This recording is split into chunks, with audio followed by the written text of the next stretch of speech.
तो भारत ने ऑपरेशन सिंदूर में आतंकी अड्डों को चुन चुन कर निपटाया है। कैसे होती है प्रिसीजन स्ट्राइक, जानने के लिए retired navy officer commodore Shrikant Kesnur से बातचीत की हमारे संवाददाता सांतिया गोरा ने।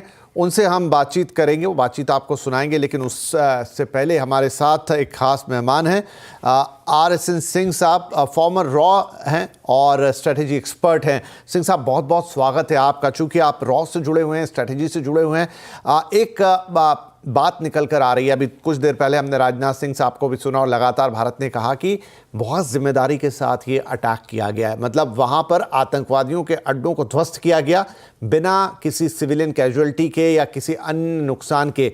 इतना प्रिसीजन तभी हो सकता है जब आपके पास एक प्रॉपर इंटेलिजेंट हो, प्रॉपर कोऑर्डिनेट्स हो कि आपको हमला कहां करना है।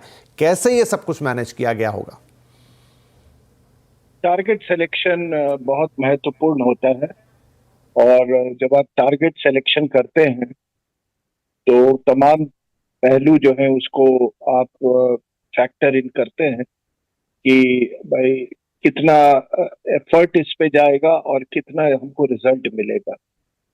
तो हर देश हर सेना का यही उद्देश्य होता है कि मिनिमम एफर्ट के साथ आपको मैक्सिमम इम्पैक्ट मिले। मैक्सिमम इम्पैक्ट जब हम पाकिस्तान के संदर्भ में बात कर रहे हैं इस अभी ऑपरेशन सिंदूर को लेके, तो जाहिर है कि हमारा टारगेट जो था वो था ये जो जितनी जिहादी तंजीमें हैं उनके जो ठिकाने हैं और उनके हेडक्वार्टर है उनको ये करना।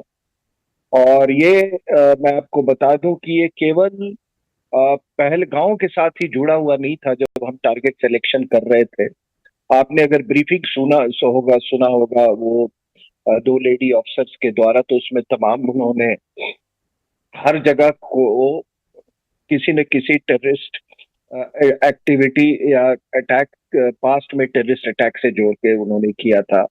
जैसे कि 26/11 में मुरीदके का क्या रोल था, सियालकोट का पठानकोट में क्या रोल था। तो जो टारगेट सिलेक्शन होता है वो बहुत इंपॉर्टेंट होता है। जब एक बार आपने टारगेट सेलेक्ट कर लिया कि आपका ऑब्जेक्टिव क्या है, इस केस में था ये, जैसा कि मैंने कहा, जिहादी हेडक्वार्टर्स, फिर उसको न्यूट्रलाइज करने के लिए आपके पास वेपन सिस्टम्स क्या है, वेपन प्लेटफॉर्म्स क्या है। तो वेपन प्लेटफॉर्म्स जो कि आपको वो इफेक्ट और इम्पैक्ट दे सके और आपका भी आपकी जो सुरक्षा है वो भी ध्यान में रखी जाती है। तो हमारे पास मैं आपको बता दूं कि ये टारगेट सिलेक्शन में जितना रोल टेक्निकल इंटेलिजेंस का है, उतना ही रोल ह्यूमन इंटेलिजेंस का भी होता है। और फिर टारगेट एक्विजिशन वो एक टेक्निकल एक तरीका है। हम दोनों क्षेत्रों में हमने अगर हम अच्छे नहीं होते तो इस तरह के आपको परिणाम नहीं हासिल होते। इसमें सिंह साहब कहा गया कि अब ये तो थोड़ा स्ट्रैटेजिक होगा, पता नहीं हम इस पे कितनी बात करनी चाहिए कितनी नहीं, लेकिन इसमें वायुसेना भी रही, इसमें भारतीय सेना भी रही और इसमें नौसेना ने भी ऑपरेशन में हिस्सा लिया। इसका मतलब कि हर तरह के हथियार इस्तेमाल हुए, जिसमें ड्रोन्स की बात आ रही है, जिसमें प्रिसिशन मिसाइल्स की बात आ रही है, जिसमें एयर स्ट्राइक की भी बात आ रही है। जाहिर सी बात है कि जो भी हमारे पास हम एक स्टैंड ऑफ डिस्टेंस से, मतलब हमने एंगेज किया है टारगेट्स को। आपको मालूम है कि हमारे म्यूनिशंस घुसे हैं पाकिस्तान के अंदर में, हमारा प्लेटफॉर्म नहीं घुसा। मैं फाइटर एयरक्राफ्ट की बात कर रहा हूँ। और ड्रोन्स तो आपको मालूम है कि जैसे जैसे नया दौर आ रहा है तो यूक्रेन वॉर ने एक चीज तो स्थापित कर दिया कि ड्रोन्स का बहुत अहम रोल है किसी भी उसमें। तो उसमें भी कोई देश पीछे नहीं रह सकता है।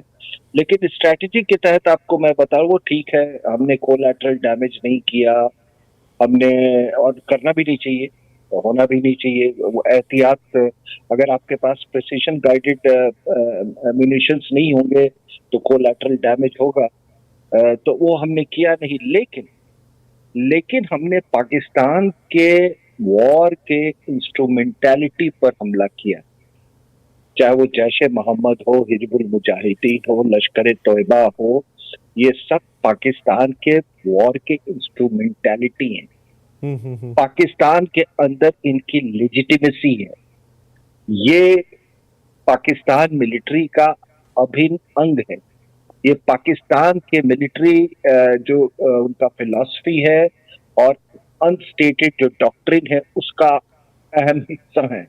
इसलिए जी। हम इंतजार करेंगे कि जब उनके वॉर ऑफ इंस्ट्रूमेंटालिटी को हमने हिट किया है तो फिर उनके तरफ से क्या कार्रवाई होती है, क्योंकि जिनको हम टारगेट किया है वो तो पाकिस्तान मिलिट्री से वो उम्मीद लगाए बैठे होंगे कि कोई जवाबी कार्रवाई हो।